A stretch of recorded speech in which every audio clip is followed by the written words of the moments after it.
দুই জাহানের বাদশাহ হাবিব খুদা হযরতে মুহাম্মদুর রাসূল সাল্লাল্লাহু আলাইহি ওয়াসাল্লামের সাথে মুহাব্বতের সম্পর্ক থাকবে, এই কনফারেন্সের সাথে একত্বতা পোষণ না করে পারে না। পারবে? সে হিসেবে ওরা যখন বললেন খতম নবুয়ত কনফারেন্স, না বললেও হাজির হওয়াটাই আমার জন্য ফরিজা মনে করি আমি।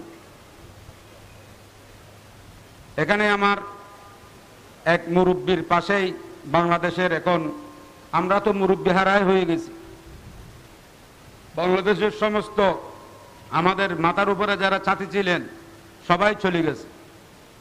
মধুপুরুর পীর সাহেব হুজুর মুদ্দাজিল্লাহুল আলী আছেন, উপস্থিত আছেন। আগামীকাল হযরতের ওখানেও ইনশাআল্লাহ দাওয়াত আছে, আমরা যাওয়ার চেষ্টা করতেছি ইনশাআল্লাহ তাআলা।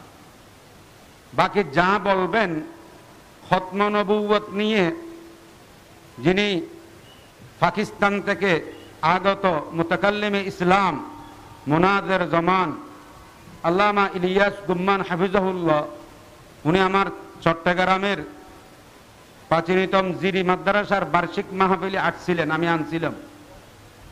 2 দিন ওখানে বয়ান করছেন, এরপরে চট্টগ্রামে কি করলেন, ঢাকায় আসলেন, এরা যোগাযোগ করছে, আর হুজুর তো যোগাযোগ করে না, হুজুর হুমকি দিছে আইতেই হবে মধুপুর পীর সাহেব হুজুর। আর এখানে সিলেটে তো চট্টগ্রামের সাথে একটা কি জানি মোহাব্বত আছে, এটা বলার ভাষাও নেই। চট্টগ্রাম সিলেট বাংলাদেশে আছে দুটাই। ভাই যাই হোক,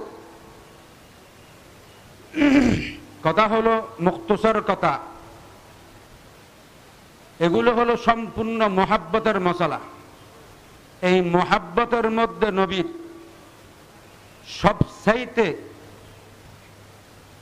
নিজের ছেলে সন্তান সন্ততি সম্পদ বাবা মা সবার চাইতে যদি ঊর্ধ্বে আমাদের মধ্যে নবীর মোহাব্বত না থাকে, তাহলে আমরা ঈমানওয়ালা হতে পারবো না। ঈমানওয়ালা হওয়ার ক্ষেত্রে যে নবীর মোহাব্বত সবচাইতে বেশি হতে হবে। ঈমানওয়ালা আমরা তো নামদারি ঈমানওয়ালা, কামদারি নবীর মোহাব্বতে পড়ি ঈমানওয়ালা। এরা ছিলেন সাহাবায়ে কিরাম রিদওয়ানুল্লাহি আজমাইনরা, তাবিন, তবে তাবিন, আইম্মায়ে মুজতাহিদিনরা। এদের তারিখ যদি দেখি, তাদের মোহাব্বত কতটুকু নবীর প্রতি ছিলেন।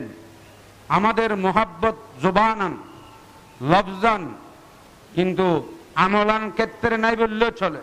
মধুপুরের পীর সাহেব হুজুর এটা কি কারণে এই বয়সে বুড়ে গেলে এই আওয়াজ দেওয়ার জরুরত, এটা আপনার আমার সবার আওয়াজ দেওয়ার জরুরত না। উনিই তো একমাত্র নবীর মোহাব্বত ঈমানি দায়িত্ব হিসেবে এই কাজটা করতেছেন। ওনার সাথে আমরা ইনশাআল্লাহ সবাই একত্রতা পোষণ করবো তো ইনশাআল্লাহ তাআলা। দেখেন নবীর মোহাব্বত তো আমরা এখানে শুধু রবিউল আউয়াল মাস আসলেই তো আমাদের চট্টগ্রাম তো আলহামদুলিল্লাহ অনেক কাজ করে। রবিউল আউয়াল মাস আসলে গরু যা আছে তা জবাই করবে, রাস্তায় ঘাটে যা আছে মোহাব্বত রাস্তায় ঘাটে থাকে। জিলেবি আছে বলতেছেন, জি ভাই এখানেও তো আপনাদের সিলেটে কিছু কিছু আলহামদুলিল্লাহ আছেন, অনেক বুজুর্গান কেরামের দরবার শরীফ আছেন, এটা তো বলা আপনারা আমার চাইতে ভালো জানেন।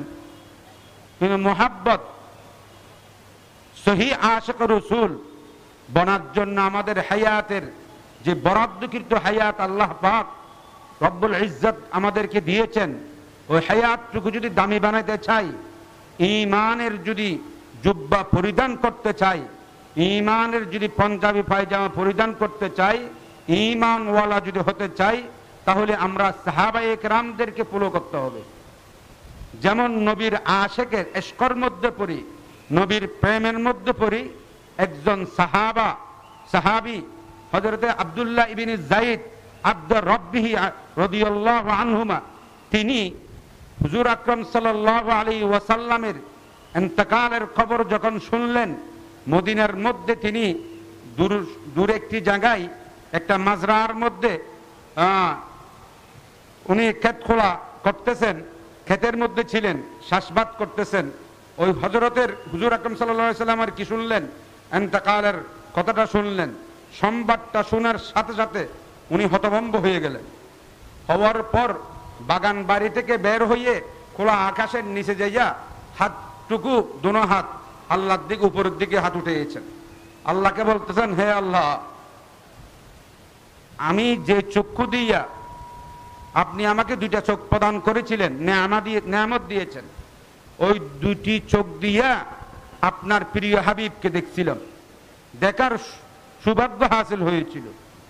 শুনলাম এখন আপনি আপনার প্রিয় হাবিবকে দুনিয়া থেকে কি করে নিয়ে গেলেন।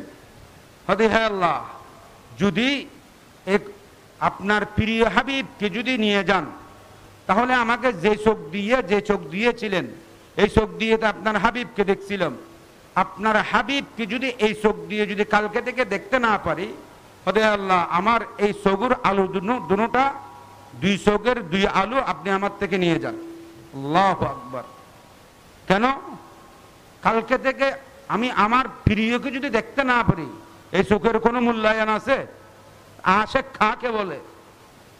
ওই সাহাবী আব্দুল্লাহ বিন যায়েদ আব্দুর রব্বি, তিনি ওই কথা বলার সাথে সাথে আল্লাহ পাক সুবহানাহু ওয়া তাআলা তান ওই দোয়াটা, দরখাস্তটা কবুল করে নিয়েছেন।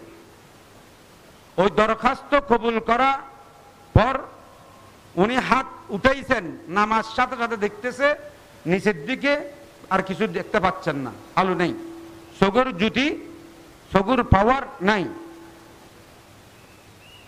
ওই হালতে 21 বছর অন্ধত্ব জীবন বরণ করেছেন আব্দুল্লাহ ইবনে যায়েদ আব্দুর রব্বি। ইনি 21 বছর হায়াত বাকিটুকু পেয়েছেন, অন্ধত্বর হালত উনি জীবন কাটিয়েছেন। কার প্রেমে? একমাত্র রসুলের প্রেমে। ইশক সায়দ কো হেরামা নিন্দা দে, ইশক জুশদ বাহার রামা নিন্দা দে। মুসলমান ভাই বন্ধুগণ, আশেক বলে তাদেরকে, আমরাও বলি আশেক। আমাদের তো ভাই আলুয়ের কচু আছে না, আলু কচু মরা আশেক। রসুলের প্রেম, যাদের অন্তরে রসুলের প্রেম থাকবে, এরা তো কোনো করে রসুলের ইজ্জতের মধ্যে ক্ষতি হবে, শানের আজমতের খেলাফ কোনো কর্মকাণ্ড হবে, আমি আর আপনি ঘরে বসে বসে গোস্তের মাংস খাবো, সুন্দর মতো জীবন যাপন করব, এটা তো কখনো হতে পারে নাই। রঙ্গিলা রসুল নাম শোনেন নাই? ওনার ঘটনা তো ফেরাইজন জানার কথা। এই ঘটনাটা একটু ইতিহাস দেখেন না, ইতিহাস দেখলেই তো সবকিছু বোঝা যাবে। রসুলের এশকের মধ্যে পড়ে ওনার কি হালত, উনি কি ঘটনা ঘটাইলেন। যাই হোক ভাই, আমরা এই যে খতম নবুয়তের কনফারেন্সের মধুপুরের ফিসা হুজুর মুদ্দাজিল্লুহুল আলী যদি ডাক দিয়ে থাকেন রসুলের প্রেম নিয়ে সহি আশেকের লিস্টিতে অন্তর্ভুক্ত হওয়ার জন্য, খতম নবুয়তের ডাকের মধ্যে সবাই একসাথে ইমানি দায়িত্ব হিসেবে ইনশাআল্লাহ তাআলা কি করব? একত্রতা পোষণ করবো ইনশাআল্লাহ তাআলা। ঠিক আছে, জাযাকুমুল্লাহ।